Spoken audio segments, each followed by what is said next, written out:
Hi, welcome. I'm Mug Thief, and I'm going to show you 4 multi-class builds that take advantage of some of the strongest mechanics in Baldurs Gate 3, things like Haste and Action Surge, and some of them talk about some specific gear, and I will point that out for the ones that need it, but I hope that it's a very comprehensive, easy to understand general idea of these builds and how they work, and that you will leave with a lot of knowledge about the mechanics involved in it as well. Some of these builds were featured briefly in my most recent video, giving you some different tips to understand the game better and take advantage of some mechanics. So if you're coming from that video, here they are. If you haven't watched that video, I recommend you do before or after this one. It doesn't really matter.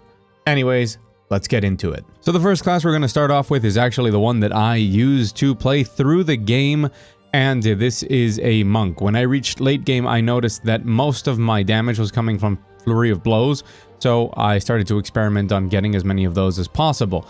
This is going to be your ability point allocation because you're going to get strength from items. If you're not going to be dependent on items, or you're just too lazy to respec later on, you want to redo this so that you get a little bit more strength, okay? So from here, you're going to level up monk as normal, as you normally would, and you're going to choose to go way of the open hand. This is specifically for the damaging build. A good mixture if you like using spells and want a more varied characters to go way of the 4 elements.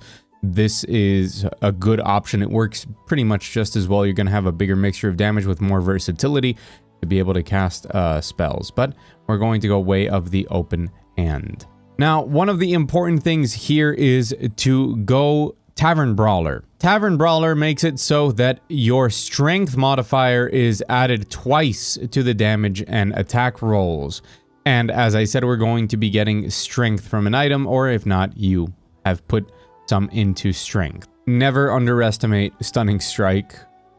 Incredibly powerful. So at level 6, we get Wholeness of Body. This is really important because as you can see down here, you regain key points and have an extra bonus action. So that's going to allow us to use Flurry of Blows twice, as well as regain key, which I will remind you is a resource that refreshes on short rest. You can take whatever you want. You can take more dexterity. You can take wisdom if you're going to also add the wisdom modifier onto things. It really depends on what you want. I like taking tough on most characters or ability improvement. Just gonna slip this in here. If you're not sure what to take on feats, remember that if you want to min-max, you can always just respec, and lucky and tough are both really good feats for any class. So here at level 9, we get our key resonation and we stop. Instead of going to monk level 10, we are actually going to go rogue. We go rogue so that at level 3 of rogue, and again, I'm doing it like this. You could put this in probably around level 6 so that you are a level 6 monk and a level 3 thief, or you can go juggling between them. It really depends on you. And we're going thief because we want fast hands, giving us an additional bonus action. With this, our build would be complete. So a brief spoiler warning for some gear that you're going to see on the inventory screen. Nothing major, I promise, but there are 2 ways to obtain the strength that we want to absolutely demolish things. One is the Gauntlets of Hill Giant Strength. This is obtained in Act 3, so before that you won't have access to it, but you can see this increases the wearer's strength to 23, just period. So this will get you a ton of damage. However, there is a lot of on-hit effects that are very valuable, so if you don't want to go with this, you can get the Handmaiden's Mace, which increases the wearer's strength to 18. This is because we have a lot of benefits on gloves for unarmed attacks. So you see here, this one will do 1 to 6 necrotic damage and can possibly inflict bleeding, as well as having Rays of Fire as a cantrip. And you also can get the gloves of Soul Catching, which once per turn on an unarmed hit, you regain 10 hit points, or you may forgo healing to gain advantage on attack rolls, but more importantly at the top, your unarmed attacks deal an additional 1 to 10 force damage, which is crazy. And now you can see this is the full monk armor. This can be bought at the Sorcerer Sundries. This can be obtained at the Devil's Fee. And this, I'm not sure, but one of those quest lines will probably take you to it. Or I think this is actually within the key quest line that you have to follow in Act 3 regarding stuff with gods. At this point, your build would now be complete. I'm going to drop a quick save before I do crazy things here. So give me a second. I'm going to take care of the riffraff and demonstrate a little bit of the damage potential on the Steel Watcher in a moment. So in a theoretical perfect world, we would use Wholeness of Body. And even on the same turn that you use Wholeness of Body, it's gonna give me the opportunity attack. There we go. We can just come over here and just start smacking people around.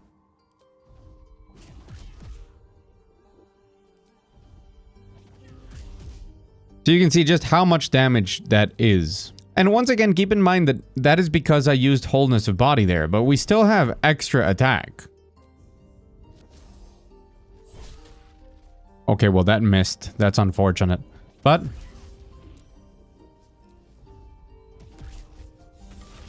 and I still had one more attack left. So I've given you all of the different options and some of the gear. There's other gear that is pretty good that can be used for a lot of these build craft stuff. You just explore and find some stuff. But this is how this build works. It's incredibly strong just because of leveraging that extra bonus action of just smacking people around with Flurry of Blows, so that you get that opportunity to smack somebody, smack them again, and then Flurry of Blows them 3 times. You're probably going to average around 140, 150 damage per turn if you have Wholeness of Body already activated. It's really strong. I recommend it as a build for Monk.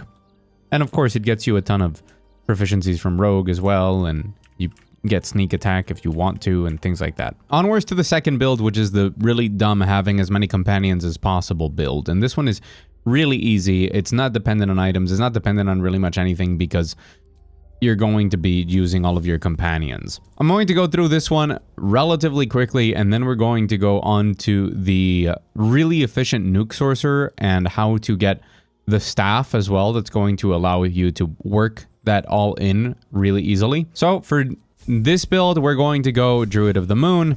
We're going to pump Druid of the Moon all the way to 9. Much like in the previous build, your feats don't matter all that much. In the previous build, you needed Tavern Brawler to really make things work.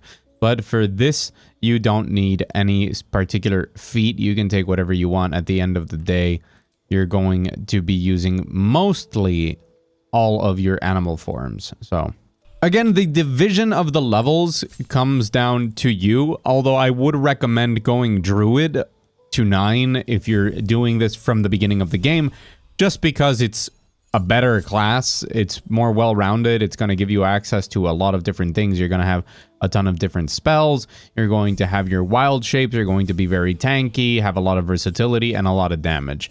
The only part that's sad about making this work, you miss out on improved Wild Strike that you would normally get once you're level 10, allowing you to attack 3 times as a druid. And we can't do that in this build because we want 3 levels of Ranger to have the maximum number of things. But keep in mind that if you just want to have a summoning build, you can do this. You can also go Necromancer. At level 9, you would then switch to Ranger. Your spells don't matter much. Your fighting style won't matter much. And we're really going with Ranger just for the Beastmaster subclass.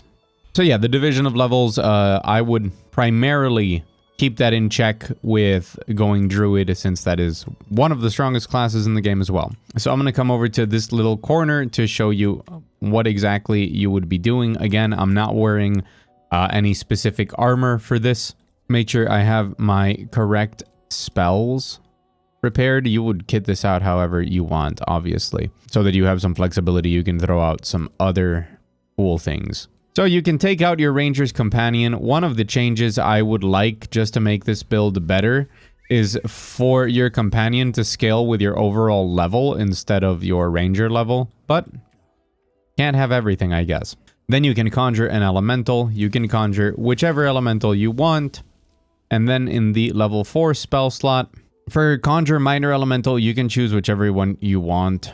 It doesn't really matter much. If you just want to have all of the elements present to be annoying, you get 2 of these, so that's fun. And now we also conjure Woodland Being. And we make our Dryad summon their Woad. Now, you might have noticed if you're coming from my previous video on cool multi-class builds that there were more, and that is because there are items that come with spells, and you could also theoretically use a spell scroll for some of these things. So the rule, once again, you cannot summon multiple of the same spell. So if I conjure an earth elemental, my fire elemental disappears. But as long as things come from separate spells, you can summon as much as you want. Oh, of course, I forgot my familiar. So yeah, we're still missing one, and that's because I would get it from an item. You could also theoretically, you know, conjure other things. So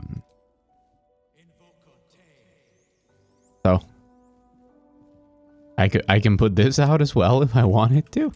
And then on top of that, specifically in that video, I was using Will's Infernal Rapier, which is a weapon that you get progressing through Will's storyline if you're paying attention to things. That, as an ability, comes with Conjure Cambion, well, Summon Cambion, which is the same as the one you would get from the Planar Ally spell that, for example, clerics have. That would allow you to have one more in your menagerie, but any other additional summon that you can find, you can put into this. Because you're a druid, you can also go ahead and turn yourself into something, whatever you prefer. This is a party, and as I showed in the other video, and I'll put the clip right here, you can do this with every single one of your allies so that you have just the longest fights ever recorded, but it's pretty fun. And as a tease, that is what I'm going to be doing as a challenge run, daily uploads starting this next week. We're gonna see how crazy this can get. But yeah, this is the Avengers build. As somebody said in the comments, just summon everything possible and make it work like this. So for our final full build, there's one extra one at the end, but we're not going to show it in as much detail. We're going with the absolutely busted 4 spells in 1 turn sorcerer. So I personally, if we take a quick look at the proficiencies we gain, you see that we gain these proficiencies by starting as a sorcerer, but starting as a fighter will give us heavy armor, which is pretty good. I think heavy armor is an excellent thing. So instead of starting as a sorcerer, we're going to start as a fighter. And this is great for respecking, not so much if you're starting the game out like this. We don't care about strength. Constitution is always a good option so that you don't die. We don't care about intelligence or wisdom, so you want to pump everything into dexterity and constitution and charisma. We start off as a fighter. We're not going to equip heavy armor because I don't have any on hand, but if that is something that you wanted to do, just keep that in mind. You want to start as a fighter so you have access to that heavy armor. If that's not part of your fantasy, you're going to be using mage armor, whatever. And specifically, if you're going to be using some of the powerful gear that you get that's specifically for mages, including your armor, and I'm saying mages, I mean casters, then you don't care about the heavy armor. You can start sorcerer. It doesn't matter much. As a fighter, you would go up to level 2 for action surge. Your main class is going to be sorcerer. You can go with draconic or storm if you want to absolutely destroy things with lightning. Storm is a cool build. If you want to be a little bit more tanky and also flexible, just go draconic. Draconic is excellent. I think that both of these subclasses are absolutely crazy powerful in the game in general, not even with using a, you know, quotation marks busted build like this one. As for your spells, take whatever you want. Remember that you don't prepare your spells as a sorcerer, you have to learn them. So, you know, pay attention, pick things that you think are going to be useful. When it comes to your meta magic, it's important that you have Twin Spell if you want this to be practical while playing the game, because we're going to be casting Haste a lot, the most busted spell in the game, the most busted buff. And by using Twin Spell, you're going to be able to cast it on yourself and on somebody else for free. So, well, not for free, by using the actual thing. So, this is important. For the rest, you can pick whatever you prefer. At level 3, once again, pick whatever spell you want. It's really important that you use Quicken Spell. This is because we're going to use this to achieve the 4 spell cast. This allows you to cast a spell as a bonus action at the expense of your sorcery points. For our feat, you can take whatever you want. Obviously, ability improvement is always amazing, so you can take that if you wish, or you can take something else. For example, Spell Sniper, pretty good. Yeah, throw in an Eldritch Blast. Eldritch Blast, not that powerful without the specifics of Warlock to buff it up. Make it scale with charisma and things like that, but it's fun to have. Here at level 5, when we get access to our spells, you're going to take Fireball later. You can take it in whatever order you want, depending on what's more valuable to you. Haste is a must, however. You get your subclass features that, as you can see, we have this thunder damage. Whenever you cast a spell that deals lightning or thunder damage, you cause a small local storm. All enemies within it take lightning damage or thunder damage, and that's really strong. That's a strong thing. And we're going to take a Fireball just because it's fun. You could also take Flight, which also works really well with Twin Spell to give 2 people Flight.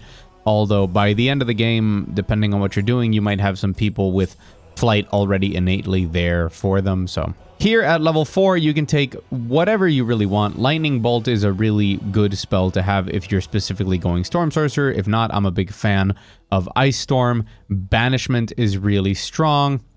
These are all great options. And finally, once we reach level 5, again, depends on what you want. I do recommend Hold Monster as a very powerful thing, and Cloud Kill is always really strong. Now, don't worry about not reaching the highest tier of spells with this, because you're going to have access to the most important ones by the end of it all. At least if you're dependent on gear. If you want to just go pure sorcerer, just do it and ignore the action surge and the item that you need that's from Act 3 to actually make it work. So keep that in mind. For your final meta magic that you at least get here, you can pick whatever you want. Now, the big deal about this build and how it works is to make it do the things that you want to do, to make it do a ton of damage, you can do it as is. You don't need this staff that I'm using right now. But this staff does make everything better. I do want to make a note that to be hastened, requires concentration. So if at any point you want to cast something with concentration, you will lose haste. So be careful. So we cast Haste. Again, we would do this on more people if we were with the rest of our party. So we cast 1 spell there, we cast 1 action. And now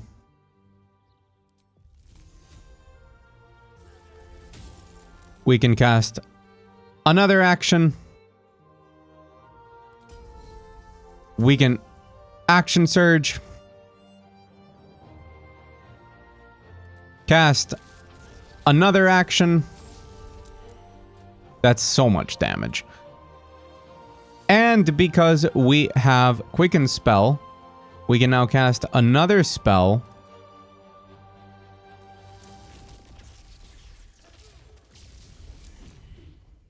As a 4th spell all in 1 turn. So that's how this works. Again, you would Twin Spell the Haste before combat, and you would optimize your gear for this if you wanted to, but that was just through the Lightning Bolt alone. Tremendous.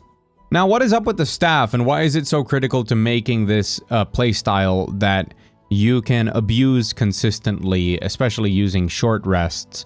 instead of simply wasting all of your spell slots on one turn. And well, you will take out the big baddies for sure, but why is it so powerful? Well, firstly, this staff is going to allow us to access chain lightning. Absolutely crazy. And another lightning bolt. And these two are going to refresh on short rest, not on long rest. And they will not cost us spell slots. So we can hasten ourselves, and 2 of our initial spells will cost nothing. The staff also comes with Arcane Battery, so that the next spell cast that we use doesn't cost a spell slot, although this is on long rest. You also gain a +1 to your spell attack rolls and spell saves. And when you see the staff just as this, you might not be that impressed with it, and that's because it's all in its ability, which is a level 4 evocation spell, even though it gives you access to level 6 evocation spells. So it's actually quite crazy. I am going to tell you a little bit of where you can get it. You can get it at the Sorcerer's Sundries, but there is a quest line in Sorcerer's Sundries. Before that, there used to be more people here and less blood. But this quest line will lead you to a location, and in that location is where you will obtain this staff. So, specifically, it's down here. So once you are at Rasmuth's Tower, once you're at, there's going to be a very critical NPC up there. There's going to be some stuff that can happen. It can be resolved in multiple different ways. Then you're going to go in here. You're going to go all the way around. And once you're in here, you're actually going to need to use a potion of invisibility to see these plaques, or you can just calculate that it's 2 from that entrance. That will take you down here, and here on these 2 tables, there will be 2 pieces of gear. One of them is the Staff of Marco Hesh. Koreshka's Favor, which is what the staff gives you, refreshes on short rest, so I'm going to do a short rest just to show you how it works. You choose it, and it lets you choose between all of the elements. So this is acid, poison, thunder, lightning, fire, and cold. And you can choose one of those elements, whichever one you want. And because I'm a storm sorcerer, I'm going to do a lot more damage on this. But if you took a draconic bloodline and you just want to do fire damage, right, you can totally do that as well. Once you cast this on yourself, it buffs your elemental damage in that element and gives you access to 2 spells that also refresh on short rest. And again, they do not cost a spell slot. This makes this so useful for actually going through the game without requiring as many long rests or using other methods to refresh your spell slots and just continue slinging spells all day. This is a absolutely busted build. I tested it on a house with one of the tankiest enemies in the game, and you can't do it on turn 1 because there's some other stuff to take care of. But once I could damage said enemy, they survived 2 more turns. I think maybe it was I managed a 1-turn kill, but of course with the whole party. But this specifically dealt around 300 damage, around 330 damage, just using this. So strong, really strong, and Sorcerer is really fun in general, so playing it all the way up and using all of your things up until you actually get the staff is also viable and a great time. But if not, you can just respec into this once you get this staff, and that'll make the already quite easy end game of Act 3 even. And for our final build, this is just something that I covered, but I want to cover it more in full. You can do this with any martial class, but I think fighters are already really strong. You get access to your heavy armor and all of that. So you would build a Warlock fighter designed around doing a lot of melee damage with your packed weapon as a Pact of the Blade Warlock. So you would throw away all of your strength. you would put your +2 into charisma. You would bump up charisma to the maximum. Much like everything else, we don't care about the rest of it. We're going to put everything in dexterity and constitution, and then we confirm. And depending on what you want, you can continue going fighter up to level 5, or you can go warlock. And the last 2 levels are flexible. You could even multi-class into a different thing from fighter or warlock. For the purposes of this video, I'm just going to level fighter all the way up to 5. I personally like Battle Master, but it depends on what you want. I like Battle Master. It just gives me even more crazy resources to play around with. But I understand if you wanted to go champion. We want to bump up our charisma to maximum. Fighter level 5 will grant us extra attack. And I do want to mention that there is a possibility that this is not intended, and therefore this will be patched out. Heck, I haven't tried this in a day, so maybe it already got patched out. So now you would go Warlock. Again, I'm not going to change my armor to anything super efficient, but there are some really exceptional things to help this build out. So you can select your spells as per normal. That's not going to be your main source of damage, but you might as well take the ones that you want from all of this. And of course, you could go any other martial class as long as you get extra attack. I just like fighter. We do care about our spells because we can use them. They are still useful from time to time. The important thing is that we go Pact of the Blade. So here at level 5 on Warlock, we get the Deepened Pact. This means we get an extra attack with our Pact weapon, and that is really important. Once again, when it comes to your invocation, take whichever you prefer. And once again, your last 2 spells, I've put them here in Warlock, but you could put them into whatever you prefer. Take whatever spells. I would recommend actually some CC would go really well with this, but... So we can equip, for example, this greatsword. Don't forget to bind your Pact weapon, really important to do that after your long rests. So there you go. You get 3 attacks on your main weapon, and depending on how you build it, it's going to do a ton of damage. And then, of course, you can action surge. If on top of this, you were hastened because maybe you made one of your characters into a crazy sorcerer, you could attack 3 more times here as well, or use your disarming attacks, apparently, or whatever I equipped here for my Battle Master. Or use a spell if you needed to instead of those 3 attacks. And this is a really, really good build. Fighter gives you that action surge, which I think is really valuable, but you could do it with any other martial class, as I said. So that's it. Thank you very much for watching. As always, if you like the video, make sure to like the video and appease the algorithm gods. If you're new here, make sure to subscribe. I've been doing a ton of Baldur's Gate 3 content, and I have a lot of it planned for next week. The growth on the channel has been amazing. Thank you so much for watching. Truly, I've been Muck Thief, and I will see you on the internet.